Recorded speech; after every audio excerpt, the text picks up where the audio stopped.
Pak, saya mau tanya dong. Kan gaji saya sekarang udah lumayan ya, terus udah naik gaji juga. Tapi kenapa ya Pak ya, kayak saya tuh susah banget untuk nabung Pak. Kayak duit itu habis mulu. Bapak bisa kasih tips atau saran nggak Pak, supaya saya bisa nabung nih untuk kedepannya? Nah, tadi adalah salah satu pertanyaan yang saya dapatkan dari karyawan saya. Jawaban saya simple. Saya minta dia nggak perlu fokus untuk menabung dulu nih. Tapi dalam 3 bulan pertama, fokus aja untuk membuat perincian pengeluaran. Jadi rincian pengeluaran ini dibikin sedetails mungkin. Sampai jajan telur gulung atau bayar parkir. Atau mungkin kasih permen ke gebetan. Itu semua harus dicatat. Tapi catatnya jangan manual di buku ya. Ini kan udah zamannya zaman maju nih. Udah zaman teknologi, jadi catatnya di aplikasi aja. Kalau saya sendiri biasanya mencatat pengeluaran saya di aplikasi bernama Money Manager. Jadi Money Manager ini bisa Sobat Maya download di App Store ataupun di Play Store ya. Perincian pengeluarannya tersebut dibuat secara terperinci berdasarkan kategorinya. Setelah 3 bulan secara detail mencatat pengeluaran, barulah ketahuan nih Sobat Maya, kira-kira pos-pos apa aja nih yang bisa kita kurangin. Contoh, biasanya jajan setiap hari. Nah, ini kita bisa kurangin menjadi mungkin jajan itu 1 minggu 2 kali. Atau mungkin bagi yang saat ini merokok 1 bungkus sehari, bisa aja dikurangin menjadi 1 bungkus itu untuk 1 minggu. Atau kalau misalnya bisa berhenti, malah lebih bagus lagi. Dengan cara seperti itu, seharusnya kita akan lebih bijak untuk membelanjakan uang kita dan lebih fokus nih untuk menabung dan berinvestasi untuk masa depan yang lebih baik. Nah, bicara soal sulit menabung, di sini saya akan sharing kepada Sobat Maya 5 penyebab ataupun alasan kenapa orang itu susah banget untuk menabung. Kita mulai dari alasan yang pertama, yaitu tidak merinci pengeluaran. Terkadang kita sebagai manusia biasa, itu pastinya nggak mau ribet ya, dan seringkali meremehkan pengeluaran kita. Biaya-biaya kecil yang sering kita sepelekan, ternyata kalau dikumpulin terus dalam 1 bulan, ternyata jadi banyak juga loh. Maka dari itu, penting banget bagi kita untuk merinci setiap details pengeluaran kita, agar kita tahu nih, apa aja sebenarnya pengeluaran-pengeluaran yang sebenarnya nggak perlu untuk kita keluarkan. Sehingga kita tuh bisa mengalokasikan dana tersebut untuk hal yang lebih baik. Contohnya untuk ditabung ataupun diinvestasikan. Lalu alasan yang kedua adalah tidak punya tujuan. Tanpa adanya tujuan, biasanya yang kita sebut dengan tabungan itu hanya akan menjadi simpanan. Cuma numpang lewat, tanpa tahu sebabnya tiba-tiba habis aja. Tanpa tujuan yang jelas, kita cenderung lebih gampang untuk menghabiskan apa yang ada saat ini. Analoginya kayak gini. Kalau misalnya Sobat Maya naik taksi nih ya, lalu ditanya sama supirnya, "Bang, kita mau jalan kemana nih?" Terus Sobat Maya jawabnya, "Terserah." Antara supir taksinya langsung nurunin kita di tempat, atau yang kedua, supirnya akan membawa kita jalan-jalan keliling kota nggak jelas arah tujuannya. Argonya jalan terus, duit habis, tapi kita masih nggak tahu kita mau kemana. Cuma dibawa muter-muter, malah yang ada nyasar.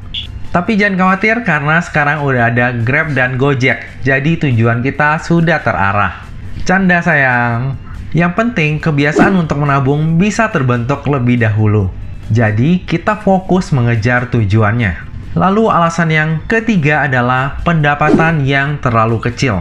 Saya menyadari bahwa terkadang berhemat itu bukanlah solusi yang terbaik. Seringkali udah dihemat-hemat juga, tetap aja pengeluaran lebih besar daripada pendapatan. Terlebih yang saat ini berada dalam posisi sandwich generation. Nah, bagi Sobat Maya yang berada di posisi tersebut, tenang, kamu nggak sendirian. Saya termasuk orang yang berada di golongan tersebut, dan saya yakin bahwa banyak Sobat Maya mengalami hal yang sama. Tapi saya selalu percaya bahwa Tuhan nggak akan pernah memberikan cobaan melebihi batas kemampuan kita. Teruslah berusaha dan keluarkan kemampuan terbaik. Dan percayalah, suatu hari nanti kita akan tersenyum lebar dan bangga atas usaha kita ini. Usaha nggak akan pernah mengkhianati hasil. Jadi untuk alasan yang ketiga ini, menurut saya satu-satunya cara adalah antara mencari pekerjaan yang gajinya lebih besar, atau yang kedua adalah mencari pekerjaan tambahan ataupun sampingan. Saya sendiri saat ini kerja di bank, punya bisnis juga, menjadi content creator di YouTube, investor saham, dan lain sebagainya. Capek pastinya. Tapi, kalau kita bukanlah siapa-siapa dan kita mau merubah hidup menjadi lebih baik, capek dan menyerah bukanlah sebuah pilihan. Bagi yang udah mengikuti video saya dari lama, pasti tahu lah ya. Ini bukan masalah bisa atau nggak bisa, tapi ini adalah masalah mau atau nggak mau. Saya ambil contoh lain.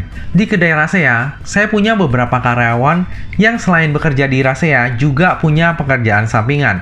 Setelah kerja, contohnya menjadi ojol, lalu bantuin orang tuanya jualan, bantuin orang tuanya masak, jualan cupang, dan lain sebagainya. Jujur, saya bangga banget atas hal tersebut.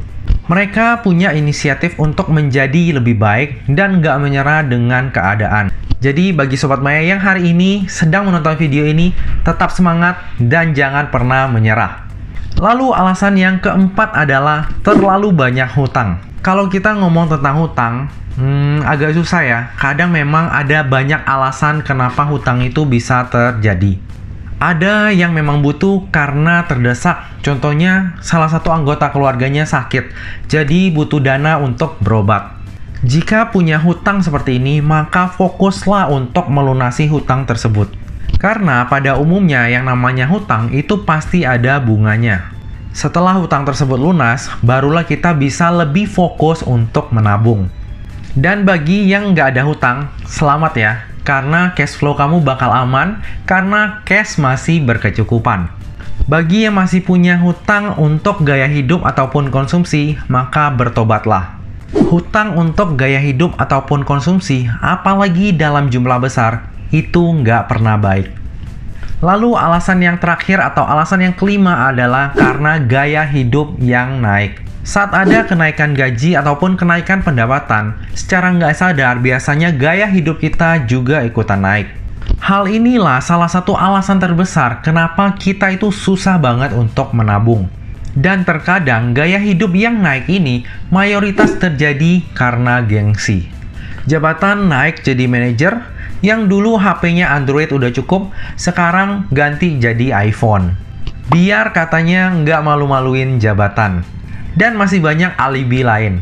Self reward lah, capek lah, hidup cuma sekali jadi harus dinikmati lah, perlu refreshing lah, dan lain sebagainya. Kalau misalnya masih dalam dosis dan kemampuan kita, ya menurut saya itu sah-sah aja lah ya, manusiawi ya. Yang namanya manusia nggak mungkin kan kerja terus-terusan, stres nggak dilepaskan kayak gitu. Tapi akan menjadi bahaya ketika pendapatan nggak bisa lagi mengikuti kenaikan gaya hidup. Jadi waspadalah. Nah Sobat Maya, demikianlah 5 alasan kenapa banyak orang itu susah banget untuk menabung. Semoga aja Sobat Maya semuanya yang menonton video ini nggak ada yang mengalami hal yang serupa ya. Jika ada, yuk kita perbaiki dari sekarang demi masa depan yang lebih cerah. Jika Sobat Maya punya alasan lain kenapa susah menabung, boleh sharing juga ya di kolom komentar ya. Nanti kita coba cari solusinya bareng-bareng. Nah Sobat Maya, demikianlah video kali ini. Semoga aja video ini dapat bermanfaat dan berguna untuk Sobat Maya semuanya. Akhir kata, jangan lupa untuk selalu jaga kesehatan, jangan lupa untuk selalu bahagia, dan semoga perjalanan investasi kita selalu cuan bareng-bareng. Sampai jumpa di video selanjutnya. Dah!